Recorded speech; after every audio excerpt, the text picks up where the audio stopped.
Good afternoon to you. I'm meteorologist Matt Jones, looking at some fairly quiet conditions out there, but we could see a few showers or storms this afternoon and again tonight. But overall, our pattern is looking very active around the Arklatex over the next really couple of weeks. The next 8 to 14 days really looking quite active. So let's take a look at the upper level weather pattern across the country, and we're tracking this big, powerful system that's going to emerge from the Rockies and push across the plains for tomorrow. And that's the one that's going to bring a widespread severe weather event from Chicago all the way south into the Arklatex. It's going to be a widespread area during the day tomorrow that we will be concerned with severe storms. And then that initial system pushes out, so we get a little bit of a break over the weekend. But as we head into next week, look at this, by Tuesday of next week, another powerful system begins to develop over the Rockies, and that will emerge over the plains. And we're talking about another widespread and potentially significant severe weather outbreak as we head towards Tuesday of next week. Then that system pushes out, and then guess what? We got yet another one that's going to be taking shape as we head towards the end of next week and into the following weekend. So again,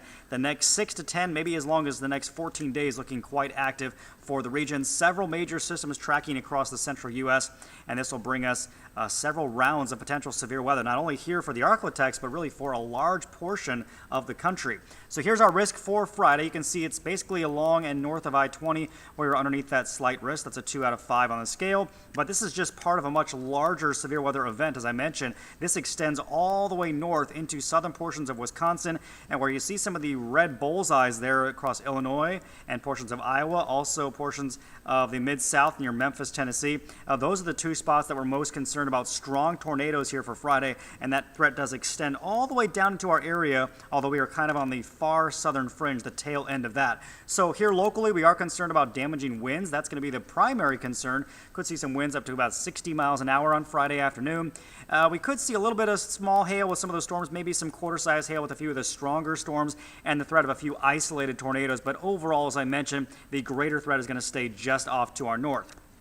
Now again, today, not a lot going on. A few spotty showers, maybe a rumble of thunder, especially to the north and west. And then for tonight, a cloudy sky with, again, a few showers, maybe a rumble possible, but nothing really too significant over the next at least 24 hours, at least through about midday tomorrow. But as we get into tomorrow afternoon, that's when the cold front begins to move in, and that's when we'll see some stronger storms firing up there by between 5 and 7 p.m. And again, these are a few of those that could be on the strong side with some hail, wind, and maybe an isolated tornado. And that quickly then pushes out of the region as we get into Friday evening. Here's a look at your first alert 7-day forecast. We're back up to 83 tomorrow, and then those storms will move in by Friday afternoon. Saturday looking good, mostly sunny, but then storms will return for Sunday, and then it gets hot for next week. We could be talking about high temperatures approaching 90 by Monday and Tuesday before yet another round of potential severe weather arrives by the middle of next week.